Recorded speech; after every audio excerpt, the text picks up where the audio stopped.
Hi, this is Cara Smoley with a Taste of Amesbury. We're visiting the Open Studio Tour at 14 Cedar Street.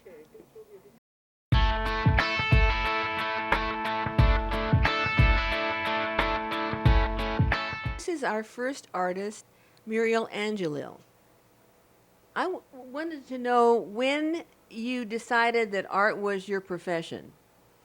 Oh, I remember 1971. It's a long time ago.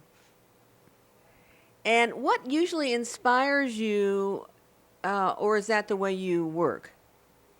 What do you mean? I mean, what inspires you to do the work you do? Do you have an inspiration or do you just start painting? Most of my work is done spontaneously, but I do a lot of thinking, and most of the thinking has to do with childhood memories. What comes up from there, it's sort of like a therapeutic thing that I work from my childhood memories, and whatever comes out in the paintings. And of course, there's movement and dance. And do you have any short-term goals in terms of what you're working toward in your art? Short-term goals? Um, not exactly. I have a lot of long-term goals.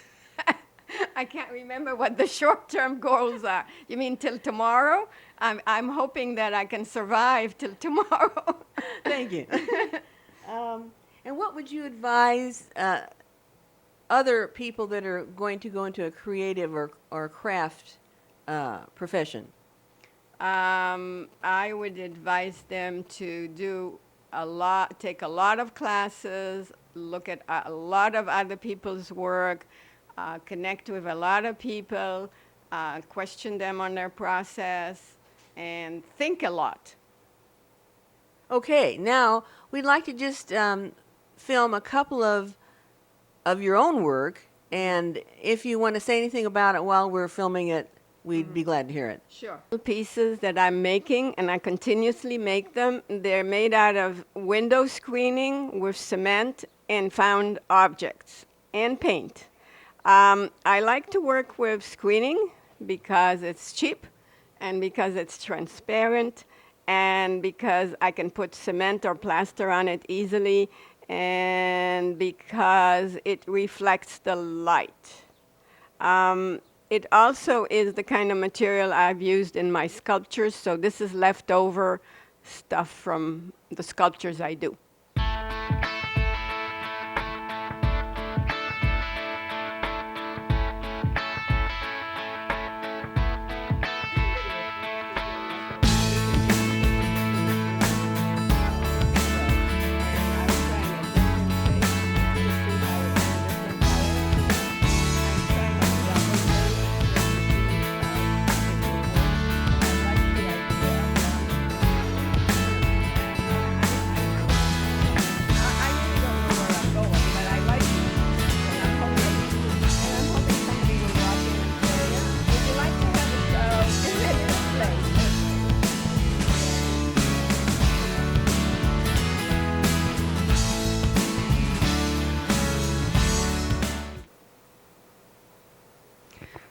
The theme of dance and movement is very predominant in my work, and of course there are images of a little girl. And the reason for the idea of dance and movement, it's been my passion forever, and I think movement creates joy in life and creates an uplifting situation. So I incorporate the figure of a woman's figure dancing and moving.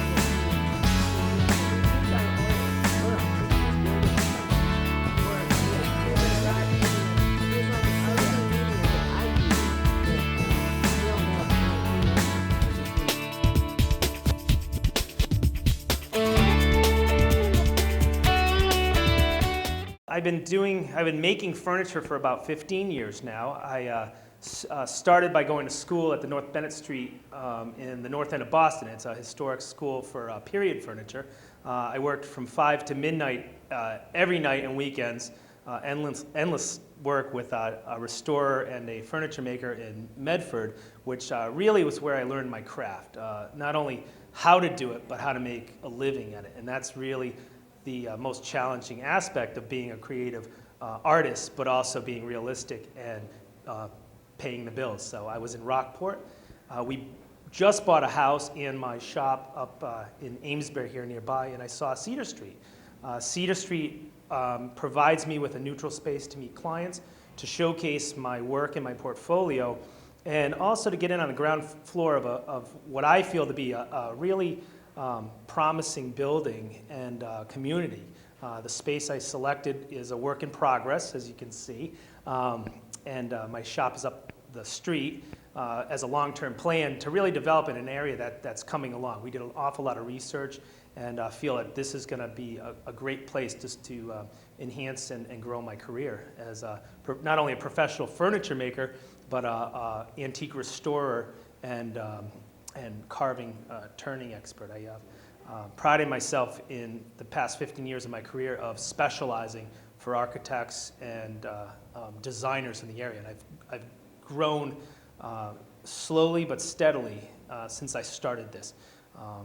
And I'm very happy and proud, and I feel privileged to be able to continue this craft, as it's an incredibly hard and challenging way to make a living and quite honestly pay my mortgage. So this is my endeavor, and I appreciate you asking me questions today and coming to visit Cedar Street Studios. Craft you do.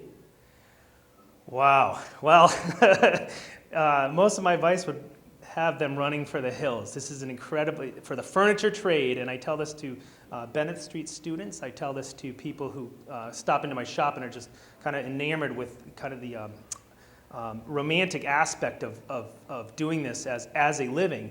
And a lot of the people I went to school with may have residual income or retired. I'm unique in the sense that I'm rather young, and I've been successful at this, but it's a struggle. It's a difficult profession. It's very time consuming to get the amount of money that would allow you to do this work and continue doing it. Is really a difficult task. You have to be a good businessman.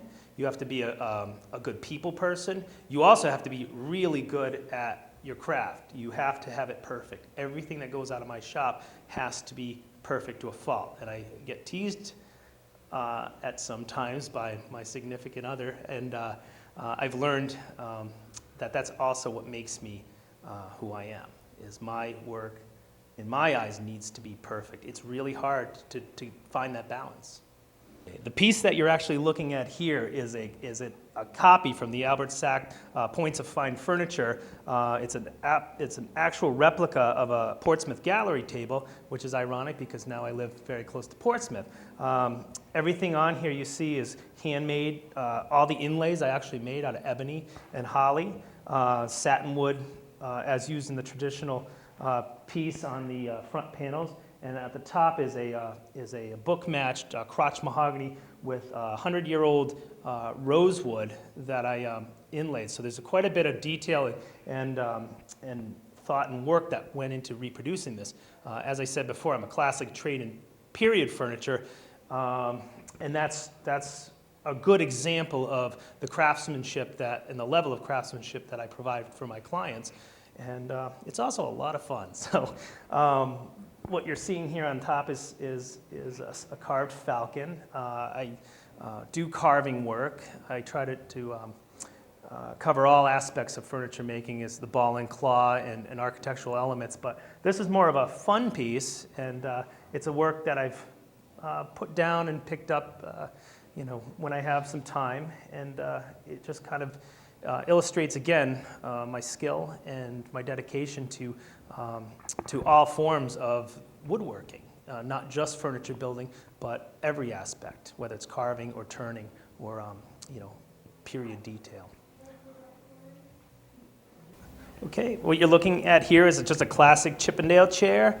It just illustrates more of my period, my period pieces that I replicate when I do have a chance. It's a classic Philadelphia style ball and claw, and it's everything on there is hand carved in traditional form. All the joinery, no shortcuts, and it's a great. It's a great little piece. I'm pretty proud of it. So.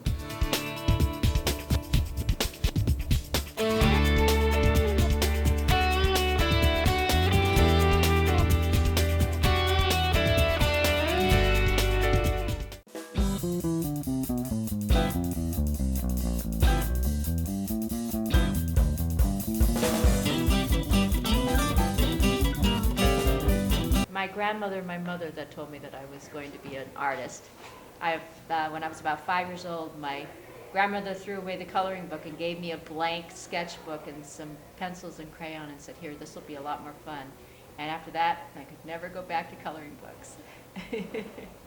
What inspires you in your painting? Life inspires me. People inspire me. Obviously, nature. Nature inspires me. Life situations, politics, social issues, it all inspires me. So it's my theme is celebrate life with art. And what kind of a goal or direction are you taking in your path of creativity? I'm exploring and I'm experimenting and I'm having a great time doing it. This summer I'm going to be doing an abstract show with the Newburyport Art Association. That's going to be happening in June, and that's going to be fantastic. There's so many great artists in this area. So I would say exploration and experimentation is what I'm doing.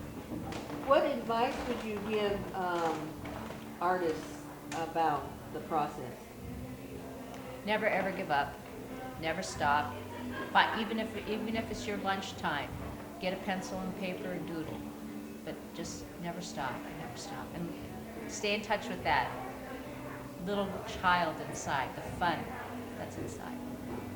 Thank you. And are those your paintings over there on the wall? Yes, I have paintings. Okay, this first painting on the left here is motif number 7, and this is the 7th in a series.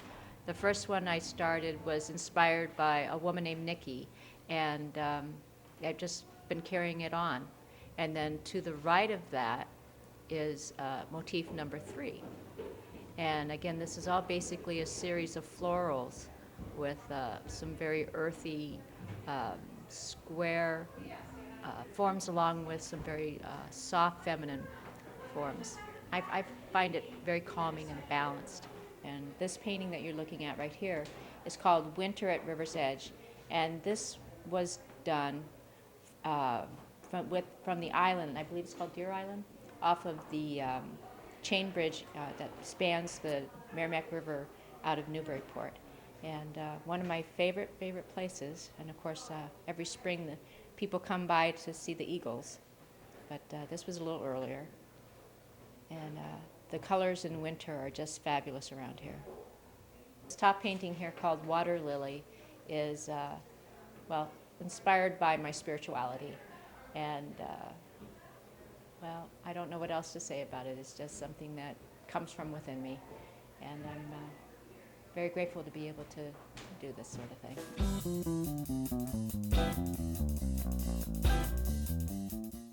Hi, we're with the next artist, and her name is? Connie Strychalski. Yes, and I wondered when you first decided that you wanted to do this type of creative endeavor. I've always done it, ever since I was a little girl. Is there something that particular that inspires you, or is there some other way you work? I don't know, just nature, and I just get inspired very easily. Do you have any particular goals in your creative life? No, I'm not a very interesting person. I'm sorry. What would you advise someone that would like to do something similar to what you're doing? Just do it. Just do it. And we'd like to see then, specifically, we'll focus in on some of your work, which is really beautiful. There's all kinds of varieties of clothing and jewelry and many, many things. So we're going to focus in on a little bit of it. Okay. I design my own patterns, and almost without exception, things are reversible. And I use silks and alpacas and really yarns that I want to touch. Okay.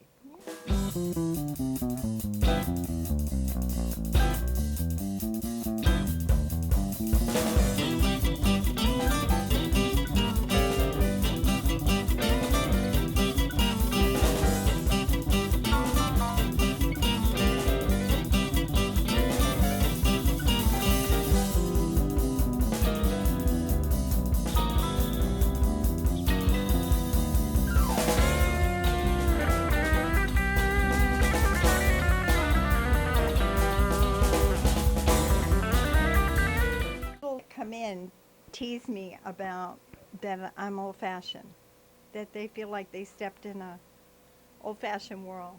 And I just say that I talked to my grandmother because she's passed away, and she tells me what to do.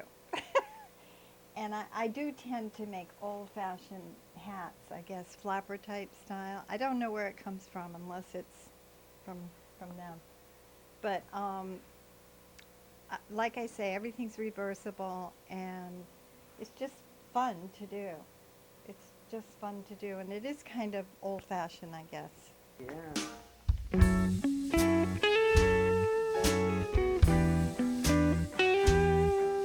I make my own patterns, and many times I start out making one thing and end up with another, and that's about it. I just finished this, which is kind of pretty, and it's reversible, totally reversible.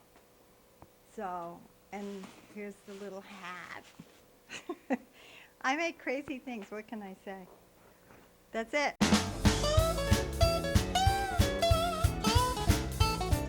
Inspiration that begins your process, or is it some other way that you paint? I do have some inspirations, but it is really, I have a very little plan when I start a painting.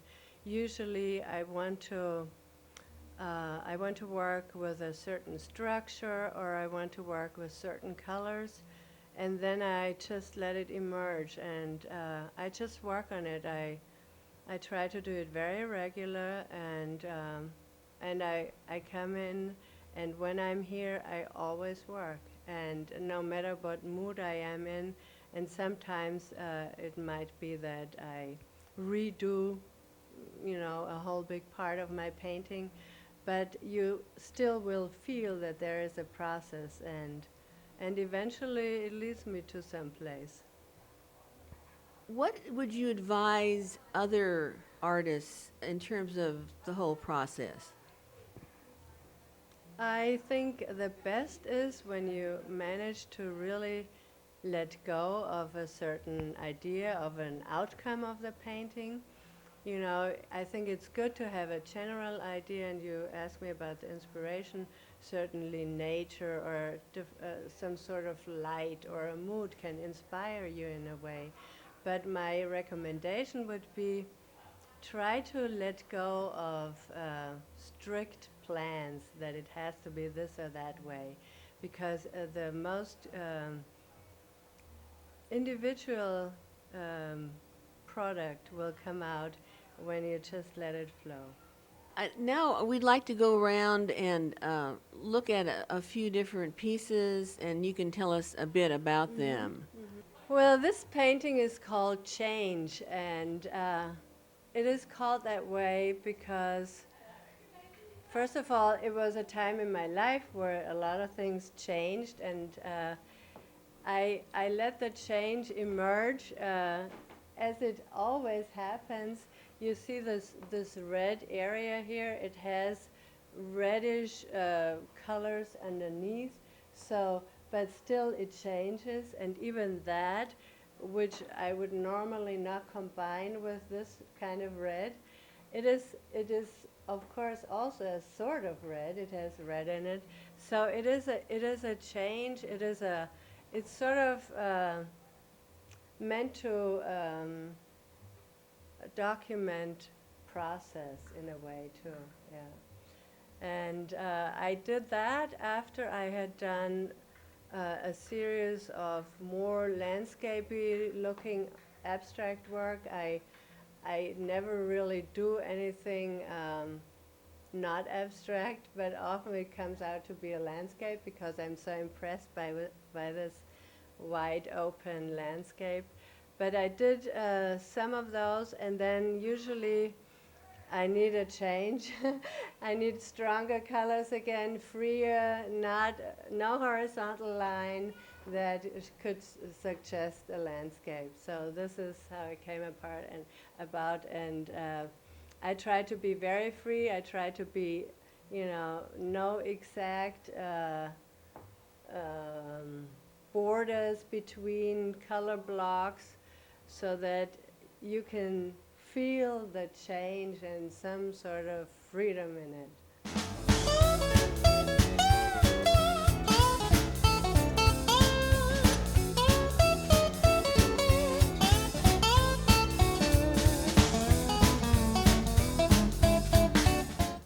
Well, this painting I did in a very special period of my life. It was not long after my husband had a stroke, but he recovered really well, and he was still in the process of recovering, and I call this painting Hope.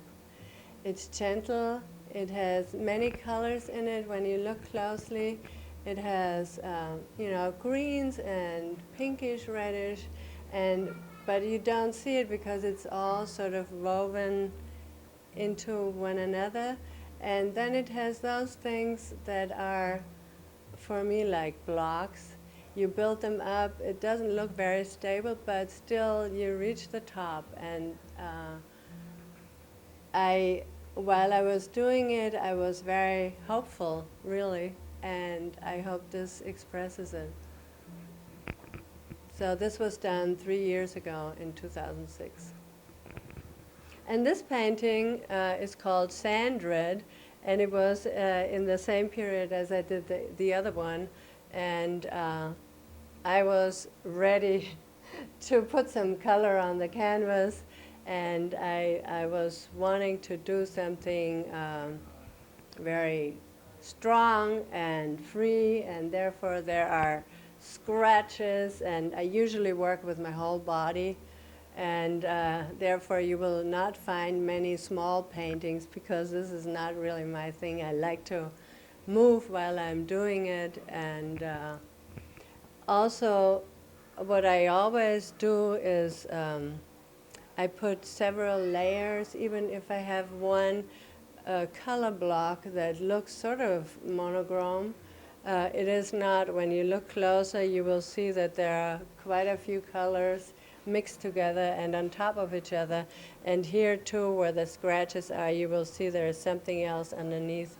And so I want to give this feeling that there is some density in a painting and some freedom. I consider it's really so much like life. You have the whole process, and even though there might be something in the front, you can still feel there was something else before, and that makes it whole. So we can get around, but it's very interesting. I like your work. Well, this is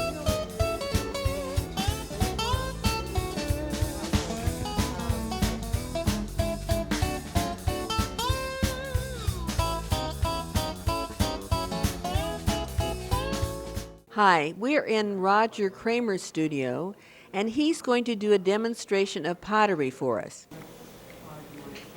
My name is Roger Kramer, and I've been making pots for about 30 years off and on. And just recently retired so that I could begin to do this full time.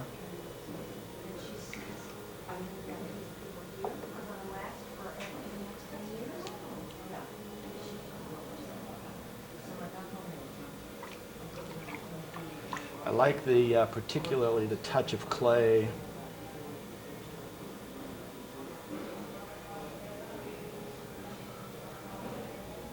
So smooth and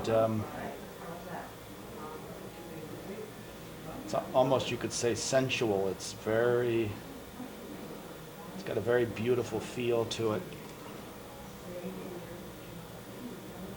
There's a kind of intimacy between the clay and the potter.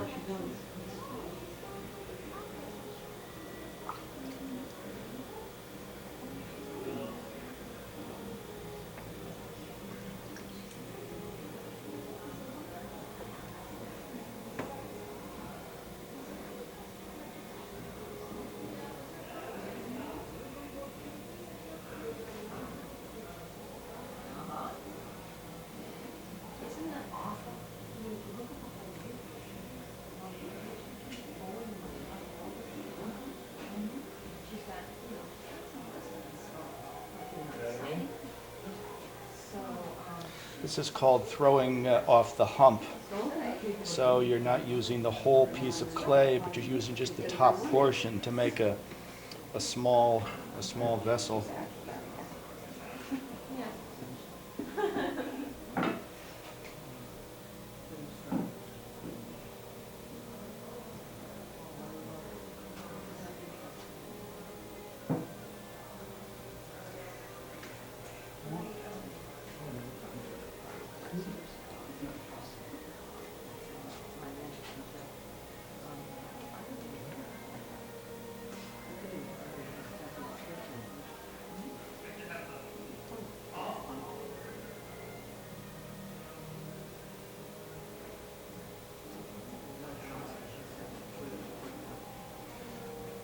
Part of the beauty of this for me is that you're actually making things that, for the most part, that people can both see as beautiful, but also enjoy in a very functional way.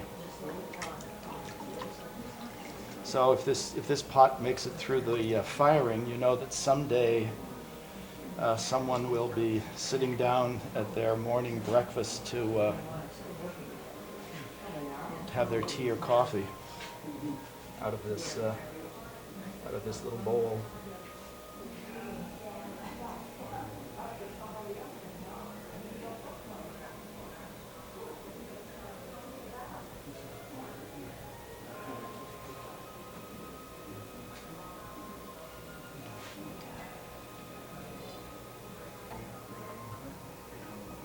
Get on with your clientele. Thank you very much. Appreciate it.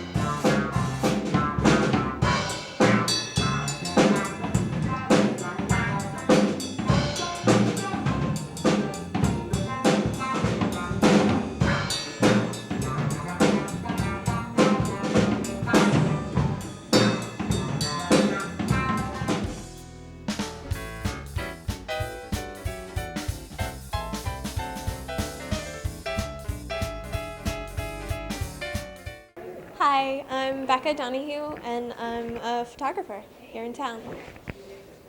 When did you first become interested in photography? I've been really interested in it in my whole life, but once digital photography became an option, it became a bigger part of my life because film's way too expensive. And what inspires you to do your photography? Just the world around me. I have a, as you can see, I'm kind of tiny. I have a different perspective on the world, and I just love being able to share that with everyone. What would you advise other photographers or would-be photographers, or suggest to them? I guess I would advise, don't be afraid to just go out and do it. Just take 3 memory cards and take 1,000 photos and then go back and fix them. Don't sit there on your little tiny SLG screen and fix and like try and say, oh no, that one's not good, that one came out wrong. You can't see it until you bring it to your computer or bring it and just enjoy it. Try it. Just try it. You never know what'll happen. Now, we're just going to zero in on a couple of different photographs, and maybe you can tell us something about them. Okay. This is a picture of the Holocaust Memorial down in Boston. It just seemed like a really amazing tribute to it.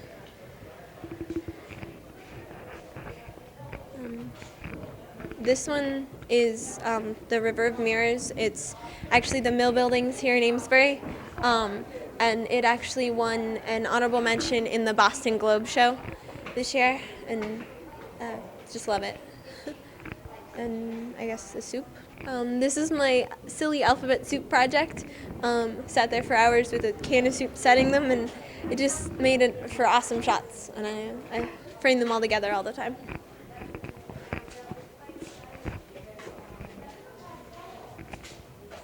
Thank you very much. Thank you.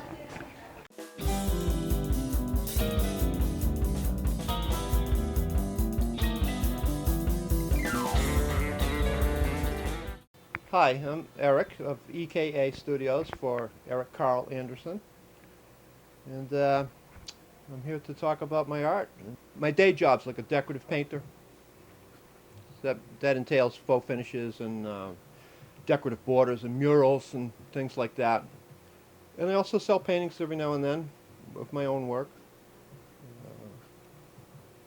That's what you see in here, mostly. Some of them are old, from the past. My newer ones are out in the hall, the bigger, more abstract.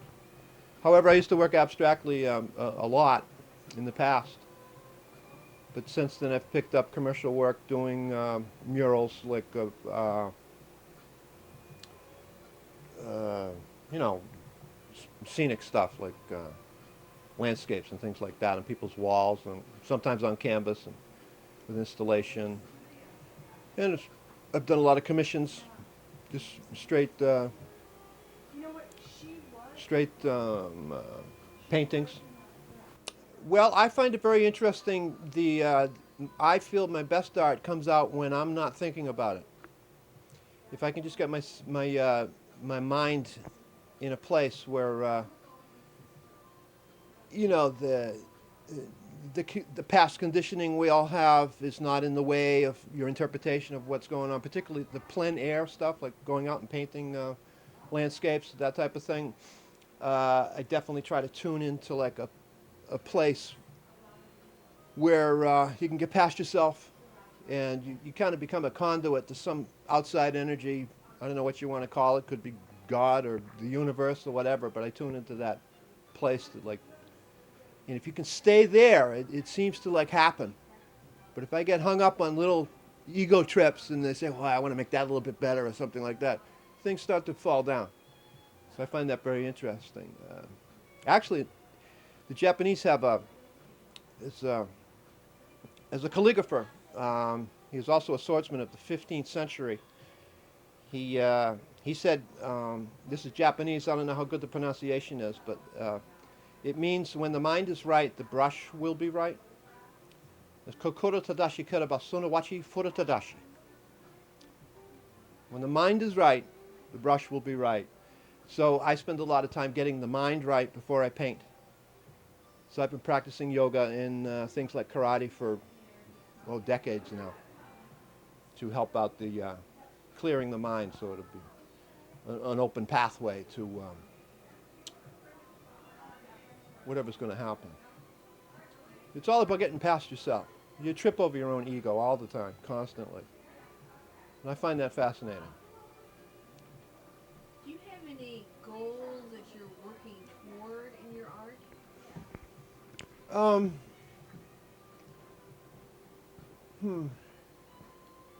I don't know. It's an ongoing thing where you just keep trying to mature it more and more. Just try to make it happen. Just stay at it. It's kind of like a long journey. You just keep plugging away at it, see what's going to happen, see where it's going to take you. When I started painting, it's very much the same way. On the smaller scale, start a painting, and the painting kind of leads you to where it wants to go, as would the whole direction in art. Maybe that would want to go in the same direction, and you find yourself going places you never thought you'd go before. And being exposed to new things like that I probably never would have approached before is very interesting. Being exposed to new things in the commercial art world, doing what other people want done. I find that interesting because I might not necessarily go after that, but because I'm kind of pushed into it, it broadens the parameters, and it's a growing thing. So I've become very diversified, and it's kind of good and it's kind of bad. I think the people that specialize get really good at what they do, but they kind of also get locked in a particular channel, and I'm not necessarily sure that's where you want to go, get locked in a formula right away. I think it's far more interesting, although you might sell more. You find the formula that sells, and then you become successful. However, you might not be growing. You get to a more honest, authentic self.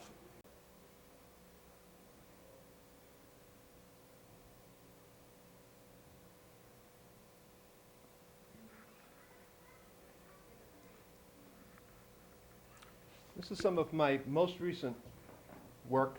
I've been, this winter I got into this thing. I've been reading, for some reason I got interested in the existentialist again. So I started reading guys like Kant and Kierkegaard and of course Nietzsche and all those guys. And there's one aspect of the existentialists that I found very interesting is when they talk about space and time. So all these paintings are based on some relationship to time. This one here I call now/then, meaning the simple concept of now is always, it's never, now is gone. As soon as I say now, that's gone. And that's an interesting aspect of, I find when you paint. And the second painting down here, I call that remnants of now. They're basically the same type of painting, different color scheme and all that, but basically it's a continuation of the same theme. I mean, this is a particular, like I was explaining earlier, how if you can just get to a place where you can just let it go so that you're not thinking about it too much, you come from a different place. The Buddhists, I'm not a Buddhist, but I read this type of stuff all the time. They talk about dharmic art, which dharma is the study of their I wouldn't call it religion because it's not really religion, but their yoga, their practices. The thing is, they, like I was talking earlier, if you get past yourself so that you're not doing things really deliberately, there's a different thing that happens. And this is what happened with this painting. I was able to maintain a certain state of mind where I could just let it rip, and this is what I came up with. And I find it fascinating because it's still a mystery to me what's going on.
My name is Stephanie Musial.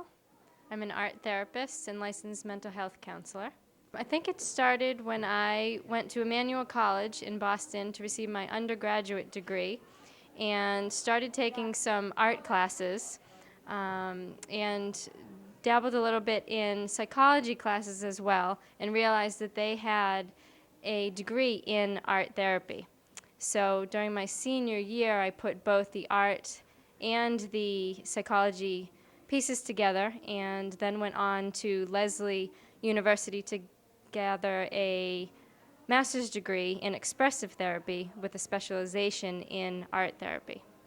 I work mainly with children, adolescents, and their families, and hope to gain a better understanding of how they can express themselves through the arts. And children or adolescents can be diagnosed with a mental disability, can be an ADHD child, physical disabilities, behavioral disorders, and my goal is to have them be better able to express themselves through the use of the arts.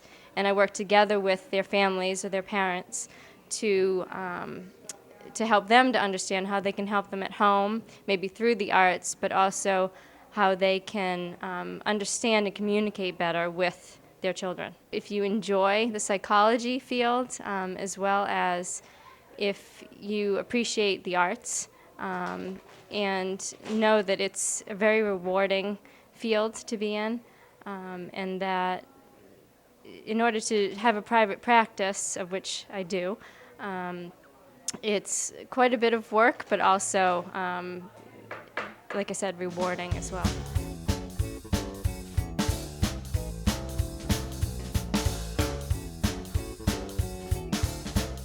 This is Camden and Jackson Musial.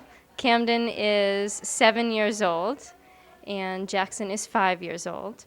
And they are both my two boys, and they absolutely love to create and do art on their own. And we have actually found at home that they benefit from the art in being able to express themselves when they have challenges or need to say something that they can't possibly say verbally. 1, 2, 3. Sorry. Now you can wait. Good choice. Seeing it was created by a 10-year-old girl with cerebral palsy, and she has used art as a means for expressing herself and also as a way to be better able to move her arms and to release some of that tension in her body while she's creating the art. She was overjoyed when she was being able to splatter the paint, and there wasn't any need to be careful with where the paint was going or that it was going on the floor or on her. And I find as though the art therapy piece has been a wonderful way in which she's been able to express herself.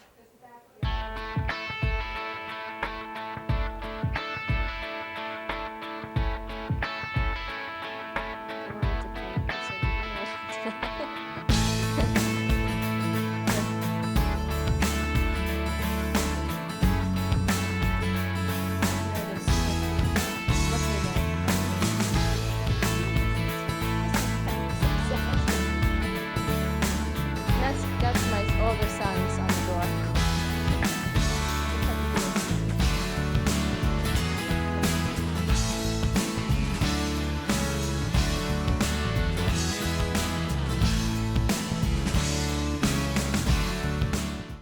And these are the faces that I've been doing since 9/11. I've been drawing faces.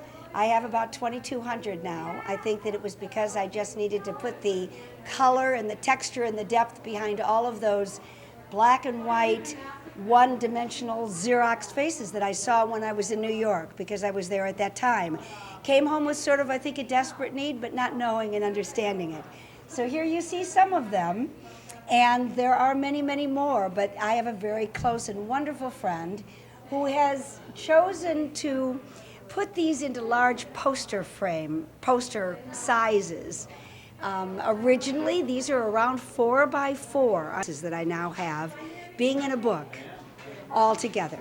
It's where they need to be. So that is my vision. I'm keeping that alive. I advise artists, I think, that are in everybody, and I think everybody is an artist, an unfound artist. I know some people are going to disagree with that. Creativity is something we own when we are born. And it's just a matter of our deciding that we're going to let it out in one way or the other. But I advise artists, or I say as a suggestion, because advising is not really, it's a little arrogant. I say to artists, trust that whatever comes through you is in fact good. It is enough.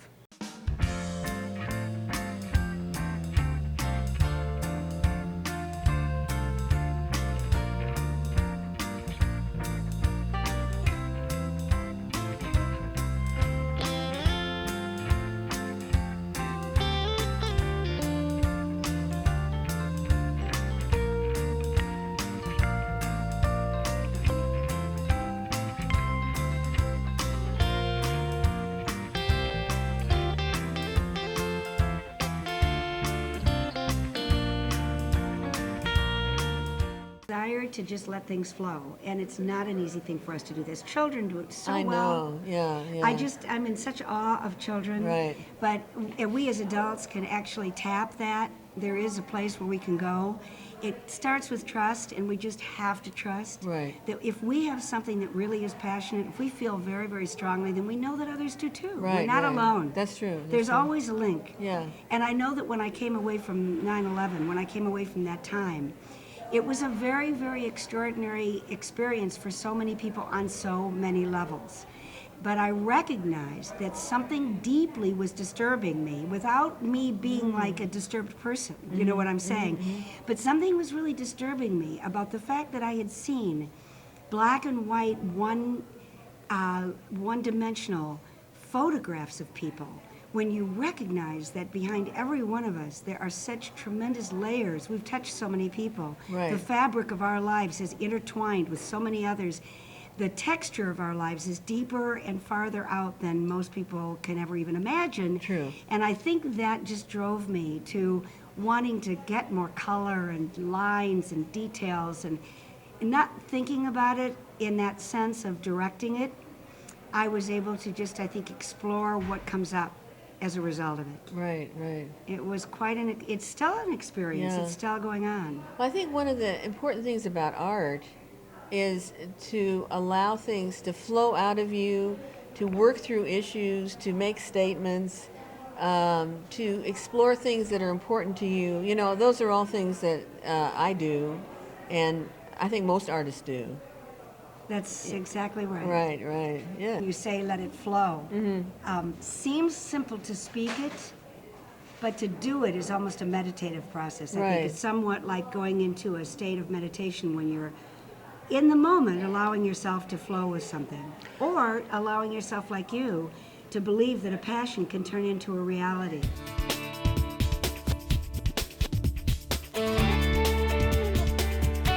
Lisa Phillips, and she's going to tell us a little bit about her craft.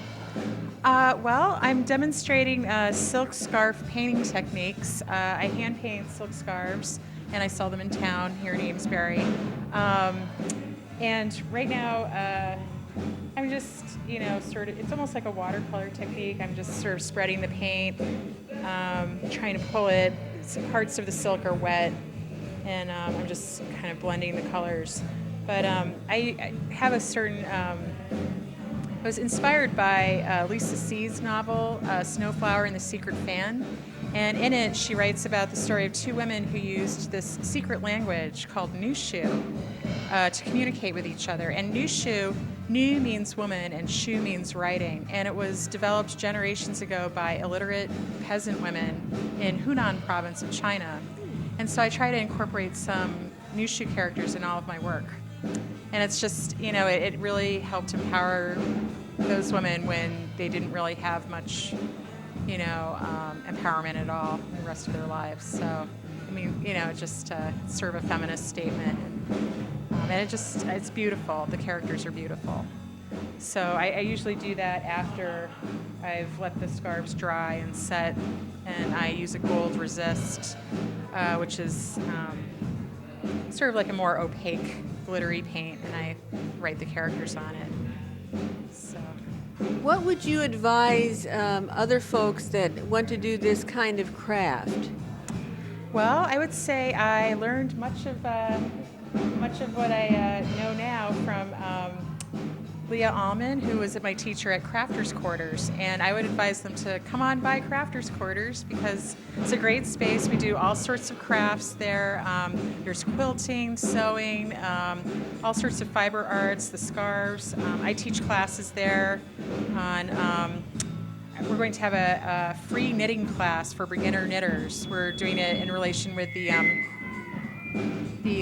Amesbury Relay for Life. We're knitting very simple scarves, shawls, and neck cowls for charity, which is why we're able to offer it for free. So I'd say come on by, check out the courses. You can see all the course offerings at craftersquarters.com. And just put in a little plug there. But it's a great place. I love it. Okay. Yeah. Well, thank you very much. Oh, thank you so much.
Hi, I'm Wenda Shelter. I'm the owner of Pavilion 10 Art and Design, and I have a studio at 14 Cedar Street in Amesbury, Massachusetts. I have been in business about 20 years. I'm probably coming out of advertising in New York and realizing that I really need to get back to my roots in painting, and started in the New Jersey area and moved up to Massachusetts, and have had a successful career in faux finishing and murals and custom commission works for that amount of time. I'm a gardener. I love the outdoors. I love just everything to do with the earth, and skies definitely inspire me and have since my earliest times I've picked up a paintbrush. So I have ideas that have been in my head for many, many years, and I usually just need to put them on a canvas and get them out of my head in one way or another. And this room itself was a vision that I had from the moment I walked in here. I knew exactly what I wanted to do with it, and it's getting there. It's coming along, but I wanted to bring back that old mill feeling to the room, which was just a white box when I moved in, and I wanted to bring back the brickwork and make the beams look like real beams again. even the doors to the room, which were steel, I have made to look like real mahogany. And I love the feel in here. It's really quite peaceful. Keep painting, keep drawing, don't stop. I mean, it's inside you, and it's definitely kind of I can't explain it exactly, but it's just something that you need to follow no matter what paths you might be on, and just keep a paintbrush in your hand, keep a pencil, and don't ever give it up. I mean, you can go do other things, just keep a little bit here and there and keep your hands in it, and it'll work somehow. The painting here that I call Winging It Home, and it was inspired by the nature that surrounds us every day here in Newbury, Massachusetts, and Amesbury area. The sunsets here are spectacular, and there are certain times of year when the birds are just in flocks all through the area. And I just wanted to capture that feeling of them all settling down for the night and coming to roost in the marsh. And that was what inspired me. This painting is a pastel I did a couple years back when my children were younger. And it was inspired by an actual photograph that my husband had taken of the two. And it just brings me back to a time when they were younger, and just a simpler place. The painting that you're viewing here was inspired by a scene in Marblehead, and it is a pastel done on pastel paper. And the boating there is just the life of everyone around you. So it was an early morning scene, and I think it captures just a certain time of day and a peaceful quality on the water. This showcases what I do as a muralist primarily. I can create anything out of anything, basically. And there's blank walls here previously. The doors were metal, and now they hopefully look like mahogany, which was the intention. And I can pretty much take a white wall and make it whatever you like it, and I love to do it.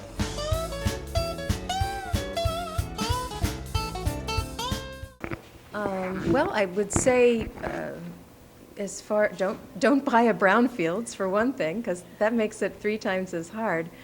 But the financing options are the hardest to come by, but Mass Development has been an amazing resource for my needs, and they've supported me in the brownfields development. There are plenty of mill buildings in Amesbury that are begging, well, not begging, but they're just, they look like they would be perfect for this. Or something of this nature, even if it's a tech building, or, but they are such wonderful buildings. I'd love to see them maintained and renovated. Living space is always good in mill buildings, although sound does travel. I don't know, it's really retrofitting the inner city of Amesbury and bringing it more, making it come more alive with people and products and businesses. So that's what I can see happening in Amesbury. I think it will, and I think there are a lot more people out there just like me who want to do similar things. So I'd like to say that we have studios available from $250 on up, spaces ranging from 200 square feet to 4,000 square feet, and about 42 tenants right now at present. So I have 13 units left, and we're doing well. We get a lot of people interested, a lot of dreamers, a lot of people who think they can see their business here or are just trying to formulate what their business is becoming. And I love to hear from them, and I share their vision. So that's about it. Well, I wanted to thank you so much for having this vision and for all the hard work you've done in creating this space, because it's really wonderful. And I know myself, I'm going to come back and visit often, because every one of the artists are very fascinating. Thank you very much. Thank you very much, Karen. After a rather exhausting day at 14 Cedar Street, I just want to say that I enjoyed it tremendously, and that Frank, my wonderful photographer, filmer, was a tremendous support to me. I don't think I would have made it, because I started fading halfway through. But I really recommend that you visit this great space and that you support the arts in Amesbury, because the art field is growing, and we all need to be there to help these artists and to expand and make Amesbury an even more viable artistic community. Thank you very much.